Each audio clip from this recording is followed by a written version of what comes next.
Welcome back to my channel. दोस्तों, आज हम बात करने वाले हैं 2022 में रिलीज्ड एक real story based Hollywood mystery thriller के बारे में, जिसका नाम है the disappearance of carry forward. इस कहानी की शुरुआत होती है एक कपल डेव एंड लीज के साथ। लीज एक डिवोर्सी है, 2 बच्चों की माँ है और डेव का भी बस कुछ दिन पहले ही एक 12 इयर्स ओल्ड सीरियस रिलेशनशिप से ब्रेकअप हुआ था। एक दिन दोनों एक डेटिंग साइट पे मिले, दोनों को एक दूसरे की कंपनी पसंद आई तो वो लोग फिर से मिलने लगे। लेकिन ये एक बहुत ही कैजुअल रिश्ता था, जस्ट फॉर फन। भले ही दोनों की सिचुएशन काफी हद तक सेम थी, मगर अपने अपने लाइफ को लेकर नजरिया बिल्कुल ही ऑपोजिट था। जहाँ लीज डेव के साथ सेटल करना चाहती थी, इनफैक्ट उसे लेकर पॉसेसिव भी थी, वहाँ डेव फिर से किसी सीरियस रिश्ते में फंसना नहीं चाहता था। तो जब भी लीज उसके घर में मूव इन करने की बात करती थी, डेव ब्रेकअप की बात करता था। ऐसे कब तक चलता? ऐसे में एक दिन डेव की मुलाकात होती है कैरी नाम के लड़की से और देखते ही दोनों एक दूसरे को पसंद कर लेते हैं, एक साथ डेट पर भी जाते हैं। डेव को सबसे ज्यादा पसंद आता है कैरी का अप्रोच। वो हर चीज को बहुत ही लाइटली लेती थी। डेव उसके साथ बहुत ही कंफर्टेबल फील करता था, किसी भी टॉपिक पे बात कर सकता था। इवन उनका माइंडसेट भी क्वाइट सिमिलर था। उनके फर्स्ट डेट पे ही डेव की एक्स गर्लफ्रेंड सैरा और उसके बच्चों से कैरी की मुलाकात होती है। अगर उसकी जगह कोई और होती तो शायद रिएक्ट करती, मगर कैरी, जबकि वो खुद भी एक लड़की की माँ है, इस सिचुएशन को बहुत ही कैजुअली हैंडल करती है। इसके बाद जब वो दोनों डेव के घर जाते हैं, थोड़ा सा कोजी होने की कोशिश करते हैं, वहाँ भी प्रॉब्लम आती है। दरवाजे पर दस्तक देती है लीज। उसने अपने घर की चाबी खो दिया था, तो डेव के पास जो स्पेयर कीज है वो उसे चाहिए थे। डेव बहुत ही ऑकवर्ड सिचुएशन में पड़ चुका था, तो कैरी उसकी हालत समझते हुए उस रात घर जाने की डिसाइड करती है। रास्ते में उसकी लीज से मुलाकात भी होती है, मगर बस कुछ सेकंड के लिए। लीज डेव के घर आना चाहती थी, मगर डेव उसे वापस भेज देता है और खुद जाता है कैरी के घर उससे माफी मांगने। मगर कैरी उससे गुस्सा नहीं थी। वो लोग कोई छोटे बच्चे तो है नहीं, उसने भी कई लड़कों को डेट किया है, so it's okay. Even Dave से इंटीमेट होने से पहले वो ये भी क्लियरली मेंशन कर देती है कि इस रिश्ते में कोई कमिटमेंट नहीं होगा। वो लोग एक दूसरे की पर्सनल लाइफ में कभी भी इंटरफेयर नहीं करेंगे। डेव को एग्जैक्टली वही मिल चुका था जो उसे चाहिए था, तो आगे कुछ हफ्तों तक उनका रिश्ता ऐसे ही चलता रहता है। कैरी की माँ नैन्सी को इसके बारे में पता था। वो बहुत खुश थी कि फाइनली उनकी बेटी अपने काम के अलावा भी किसी और को वक्त दे रही है। मगर ऐसे में एक दिन एक हादसा होता है। एक रात जब डेव और कैरी एक साथ थे, तो कैरी के दरवाजे पर कोई दस्तक देता है। ये जेम्स था। इसके साथ कैरी एक बार डेट पर गई थी, लेकिन इसके हॉट टेम्पर की वजह से कैरी ने इस पर रिस्ट्रेनिंग ऑर्डर लगा दिया, जो जेम्स को बिल्कुल भी पसंद नहीं आया। वो कैरी को धमकाता है कि इसका नतीजा उसे भुगतना पड़ेगा। डेव को सिचुएशन बिल्कुल भी ठीक नहीं लगती। वो कैरी को अपने साथ अपने घर ले जाता है और अगले कुछ दिन कैरी वहीं रहती है। उनका रिश्ता जैसा भी था काफी स्मूथली चल रहा था, लेकिन एक दिन डेव को अपने घर में लीज का आईपॉड मिलता है, जिसे वो लौटाने जाता है एंड अल्टीमेटली फिर से एक बार लीज के साथ इंटीमेट हो ही जाता है। मन ही मन बहुत ही शर्मिंदा फील कर रहा था वो, तो घर आकर सबसे पहले कैरी से सब कुछ सच सच बता देता है। लेकिन कैरी इस बार भी कोई रिएक्ट नहीं करती। इतने बड़े बात को भी बहुत ही नॉर्मली हजम कर लेती है वो, जैसे कुछ हुआ ही नहीं। डेव को तो बहुत ही खुशी होती है, लेकिन अगले दिन ही जब वो काम पर जाता है, उसे कैरी का मैसेज मिलता है। वो परमानेंटली उसके घर में मूव इन करना चाहती थी। डेव को कुछ समझ नहीं आता, कैरी ये सब क्या बोल रही है। वो डायरेक्टली मना कर देता है और उसके बाद ही कैरी का असली रूप बाहर निकल आता है। वो ब्रेकअप कर लेती है डेव से, और तो और बहुत ही रूडली उसे गाली देते हुए कहती है कि उसने उसका लाइफ बर्बाद कर दिया। डेव सच में हैरान हो चुका था, लेकिन वो और इस बारे में नहीं सोचता, ना कोई कांटेक्ट रखता है। उधर नेक्स्ट डे नैन्सी को कॉल आता है कैरी के ऑफिस से। पता चलता है वो पिछले 2 दिन से काम पर नहीं गई। इधर वो घर में भी नहीं आई थी। उसका बेटा सैम नैन्सी के साथ रह रहा था लास्ट कुछ दिनों से, तो नैन्सी उसी वक्त कैरी को कॉल करती है, मगर वो टेक्स्ट में जवाब देती है कि उसका मूड बहुत ही खराब है, उसे किसी से बात नहीं करनी, वो कुछ दिन बाद सैम को लेने आ जाएगी। मगर वो दिन कभी नहीं आता। अपने कजिन की शादी भी अटेंड नहीं करती वो। फाइनली जब कैरी अपने पिता को डॉक्टर के पास ले जाने की बात भूल जाती है, नैन्सी को सीरियसली टेंशन होने लगता है। No phone calls, no text. Carrie इतनी रिस्पॉन्सिबल नहीं हो सकती, किसी भी हालत में नहीं। तो नैन्सी उसी दिन पुलिस में जाके कंप्लेन करती है और तब हमें पता चलता है कैरी को बाइपोलर डिसऑर्डर की बीमारी है। 10 साल पहले वो ऐसे एक बार घर से भाग गई थी, लेकिन तब से उसका मेडिकेशन चल रहा है। उसके बाद ऐसा कभी नहीं हुआ।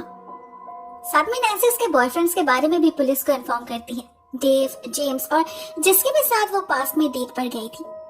लेकिन पुलिस इस केस में बिल्कुल भी इंटरेस्ट नहीं ले रहे थे, क्योंकि उन्हें लग रहा था कैरी इस बार भी खुद से वापस आ जाएगी। फिर भी वो लोग अपना काम करते हैं, नैन्सी के बताए हुए हर शख्स से पूछताछ करते हैं।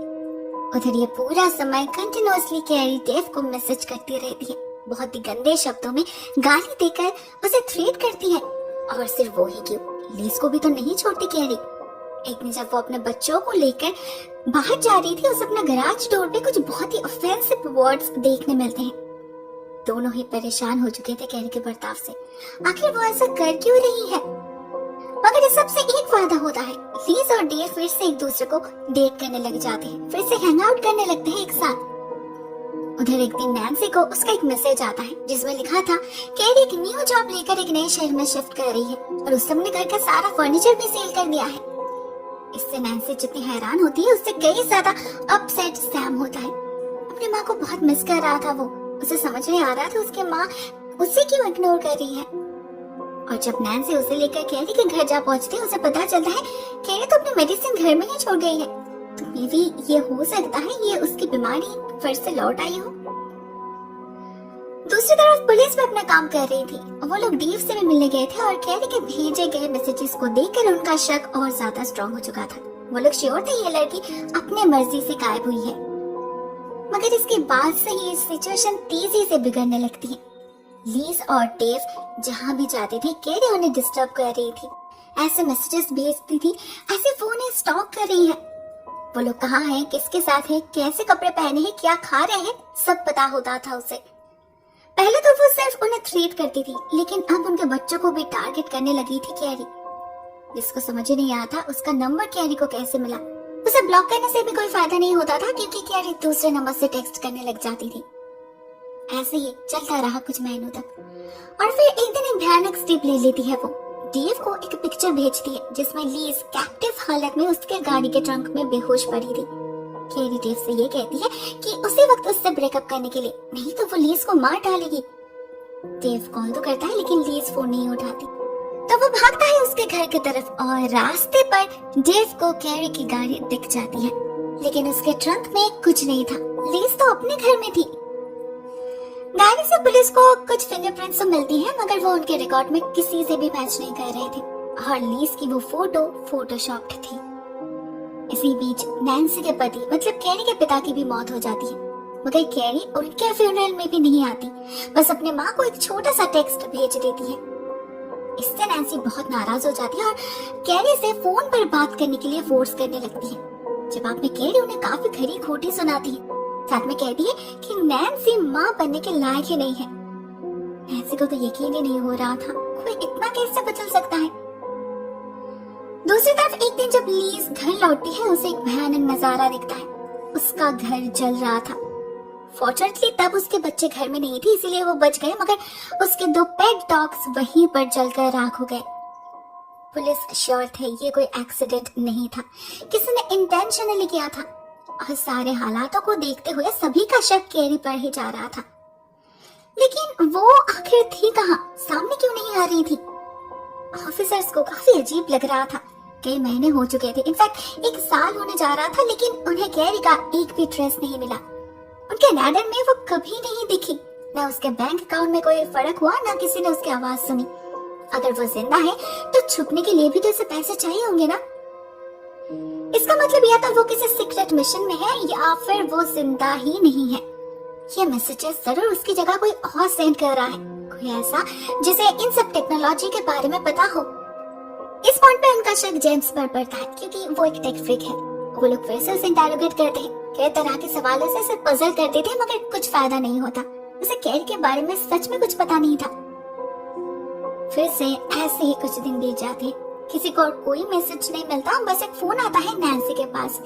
उसे बताया जाता है कैरी एक होमलेस शेल्टर में है, वो जिंदा है। नैन्सी तो सारी उम्मीद हार चुकी थी। ऐसे में ये खबर सुनकर उसे बहुत खुशी मिलती है। अगले दिन वो और सैम जा पहुंचते उस शेल्टर में, लेकिन वहाँ उसे कोई कैरी नहीं मिलती, ना उसके नाम का कोई एंट्री था। इनफैक्ट वहां तो कोई आदमी भी काम नहीं करता, तो उसे कॉल किसने किया? क्या कोई मजाक कर रहा है उनके साथ? उधर दूसरे दिन जब लीज अपने दोस्त के साथ शॉपिंग जाती है, उसे डेव दिखता है अपने बच्चे और एक्स गर्लफ्रेंड सारा के साथ। दोनों को ज्यादा ही एंजॉय कर रहे थे। इसे देखकर लीज को शक होता है, कहीं इस सब के पीछे सारा तो नहीं। तो वो उसी दिन जाकर एक ऑफिसर को इन्फॉर्म कर देती है और इसके ठीक बाद ही डेव के साथ एक अजीब चीज होने लगती है। उसे उसके कुछ पास्ट गर्लफ्रेंड्स कॉल करती है और बताती है उसके नंबर से उनके पास ऑफेंसिव मैसेजेस गए हैं, लेकिन डेव को खुद ही नहीं पता कैसे, उसने तो नहीं किया। और तो और किसी ने उसके दरवाजे पर भी एक अजीब सा कमेंट लिखकर गया था। डेव को इतना ज्यादा टेंशन होने लगा था कि वो अपने सेफ्टी के लिए एक लाइसेंस्ड गन खरीद लेता है, क्या पता कब जरूरत पड़ जाए। उधर नैन्सी को कैरी एक फोटो भेजती है, ये कहकर कि वो फिर से शादी कर रही है। उसने अपने एंगेजमेंट रिंग का फोटो भी सेंड किया था, जिसे देखते ही नैन्सी श्योर हो जाती है ये उसकी बेटी नहीं हो सकती, क्योंकि ये हाथ उसका नहीं था।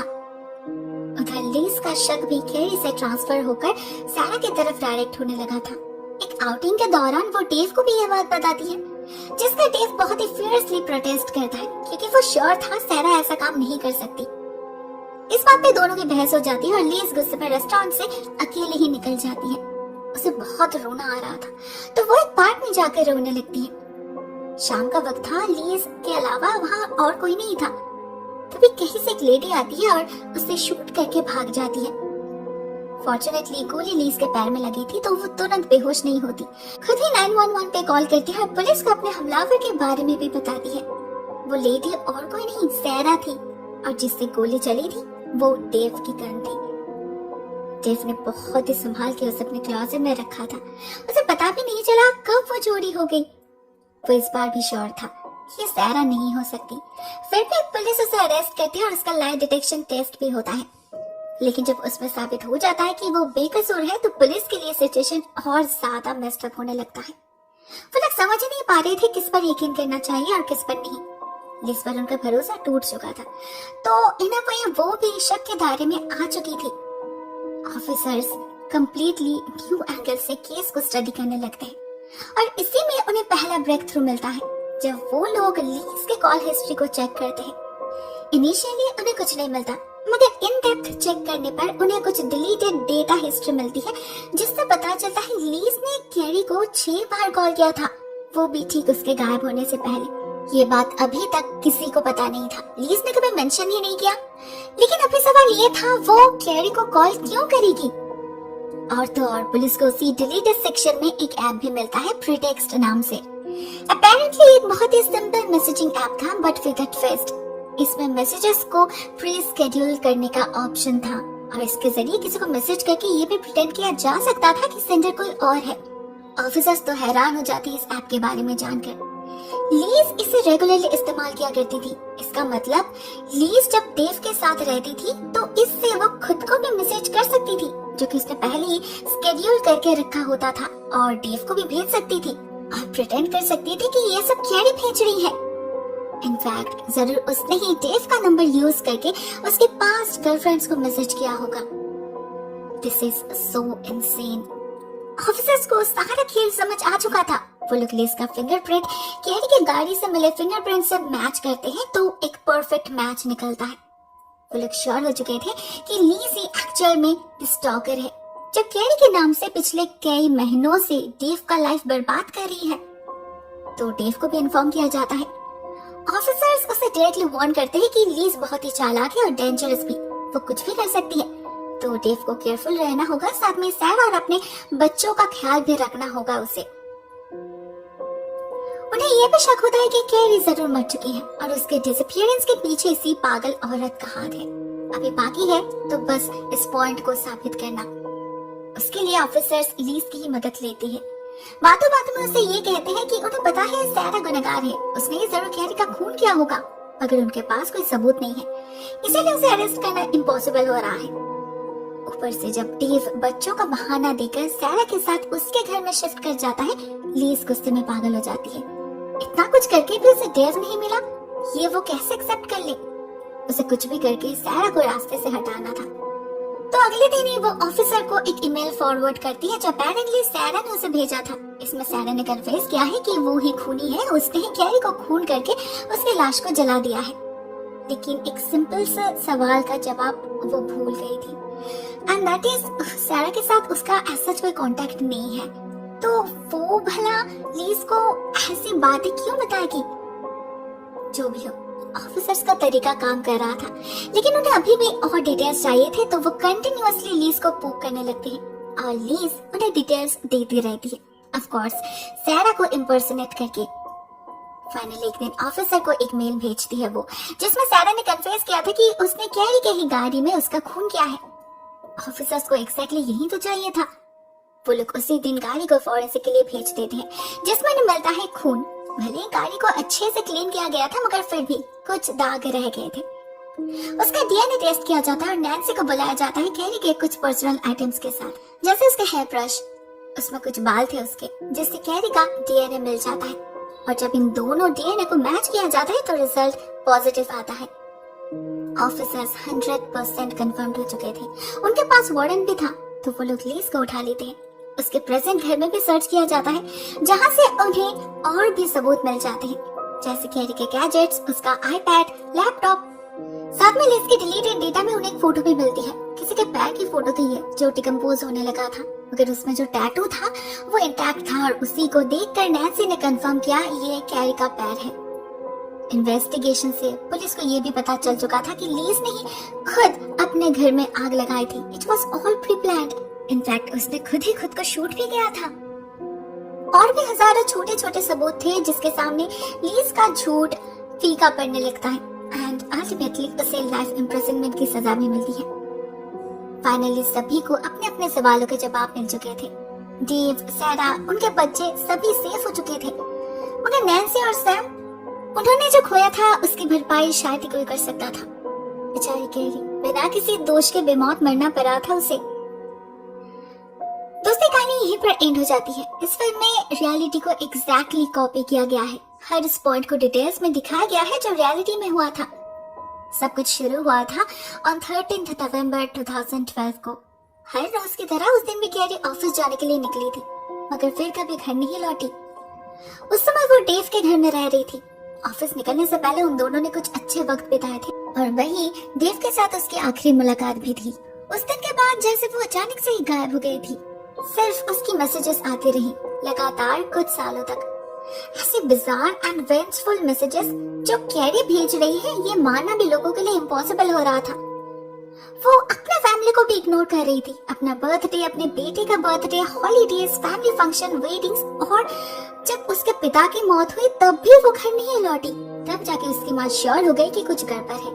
उसका फैमिली उसके लिए सब कुछ था, वो इतनी इग्नोरेंट नहीं हो सकती।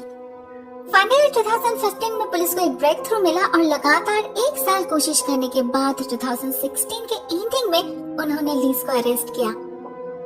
इस फिल्म में पूरा सिनेरियो को ही बहुत ही विविडली पोर्ट्रे किया गया है।